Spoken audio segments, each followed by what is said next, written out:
It's beer o'clock on Real Ale Craft Beer. Today we've got a beer from Roosters Brewery, and it's a can of not their baby-faced assassin, which I was probably baby-faced myself when I first reviewed that beer, probably 12 years ago. This is the Hazy faced assassin, 440 milliliter can, described as deceptively drinkable. It's 5.7% ABV, so yeah, we're talking kind of full-on IPA percentages here, aren't we? The Americans would class an IPA as 6% and over. It looks good. Described as tropical, the sun's out, the city's there's somebody reading a newspaper. Yeah, I like the can art. I've not had a Roosters Brewery beer for quite some time. So when I seen this last week in ASDA, I thought, oh, blimmin' heck, Roosters. I haven't had one of their beers for a long time. Let's pick this up. Knowing their baby-faced assassin is a fantastic IPA. So without further ado, let's get this beer out into a glass and see what we get.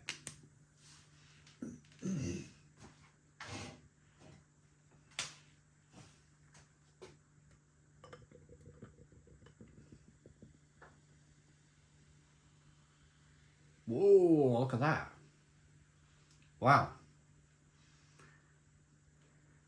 Seeing if there's a... So we got a 5-finger white head, like exploded in the glass, the head.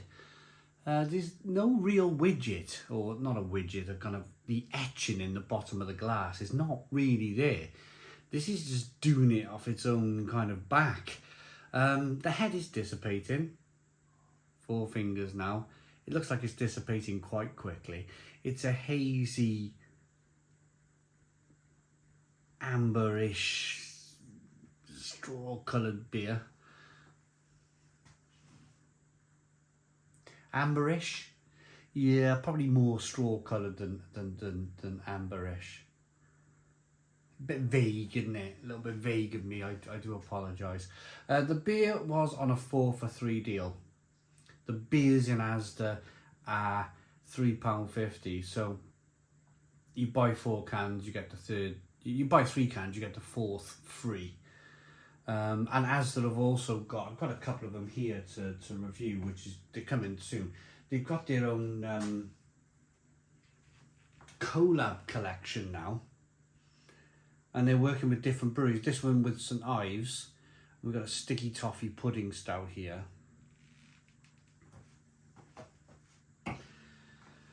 I'm going to St Ives, St Earth, I think it is E-R-T-H. I'm going there in a couple of months. As of the summer of 2025, if you're watching this in the future.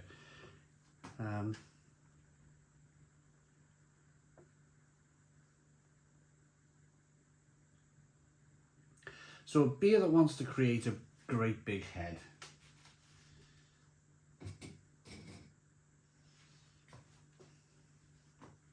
Let's get the aroma then.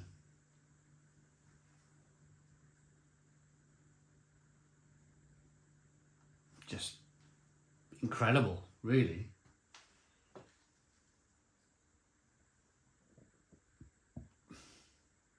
You get your passion fruit and your mango.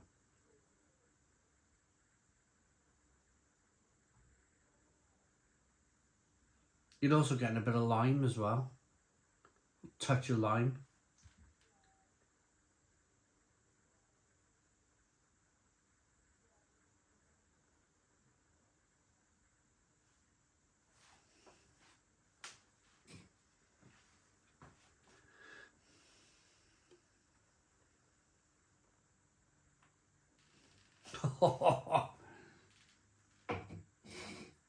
Look at that head though on the beer. I'm trying to really get to the good stuff here. Let's talk about the liquid in the glass while that head dissipates quite quickly.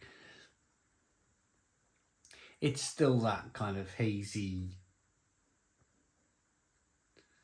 I'm going to say straw coloured beer. Nice to have as a, well, it's nicely carbonated. A little bit over carbonated, but hey ho, let's dive in. Cheers, everybody.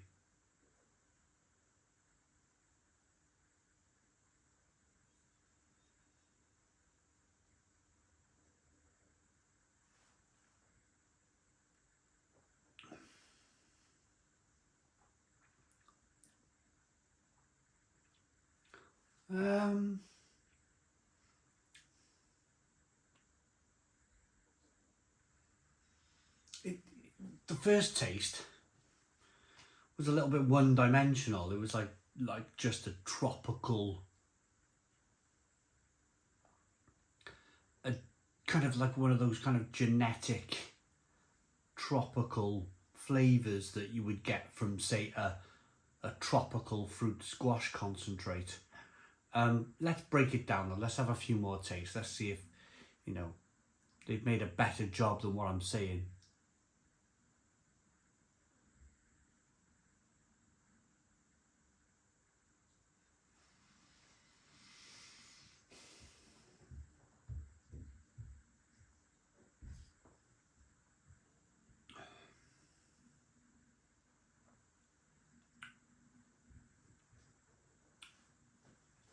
Like flavours of watermelon and kiwi fruit, grapefruit, strawberry.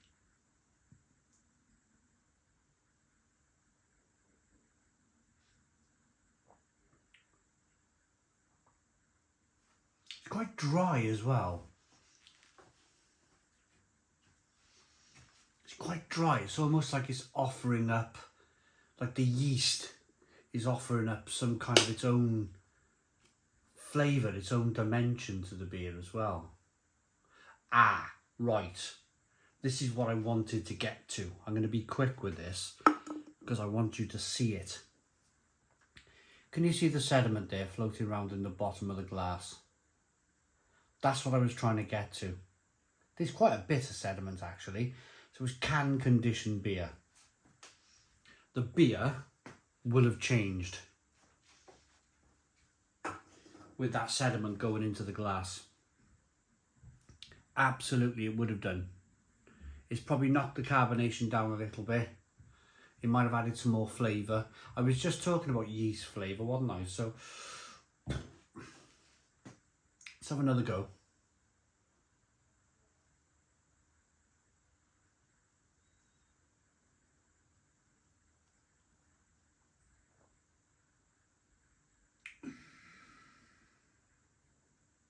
That's better. It's amazing, isn't it? It's amazing. If it wasn't so carbonated, I would have been able to get all of the beer in straight away, and it would have given a more of a complete picture of the beer.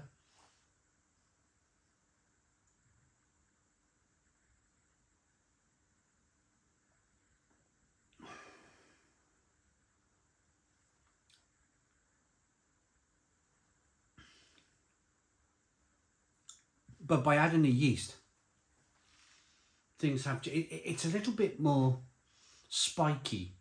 It's a little bit more tropical. There's a little bit more of an edge to it. Less of that. There was a little bit of kind of almost like an organic earthiness going on that has now disappeared.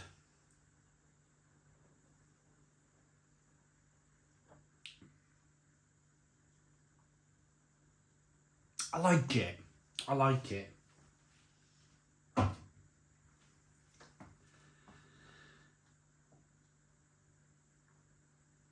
It's another hazy beer, essentially. Essentially, it's another hazy New England style beer. Of course, Roosters have every right to produce a beer like this because lots of people want to drink it. But it's very similar, and this is where I will be a bit critical. It's very similar to a lot of the other hazy IPAs in the supermarkets. Like if you were to pick up a Vocation Life and Death, or one of their, or a salt huckerback, for argument's sake. It's not going to taste too dissimilar to this. There's almost like a supermarket version of Hazy IPA that is, I'll be honest with you, when I'm looking for a beer to have at a barbecue or Saturday night listening to my record player, I never think to myself I'm going to go and buy some supermarket Hazy IPA. I never think along those lines because I just find it, one, I find it a little bit expensive for what it is. I could buy a Franciscana for less money and it'll be a tastier beer. And two, they're all very similar. They're all very similar. They're all very tropical. I'm a little bit disappointed with this, to be honest with you. They produced a generic supermarket Hazy IPA here, which is no different, as I mentioned, to a Salt Huckerback or something from Vocation. 7 out of 10. 7 out of 10 from Real Ale Craft Beer.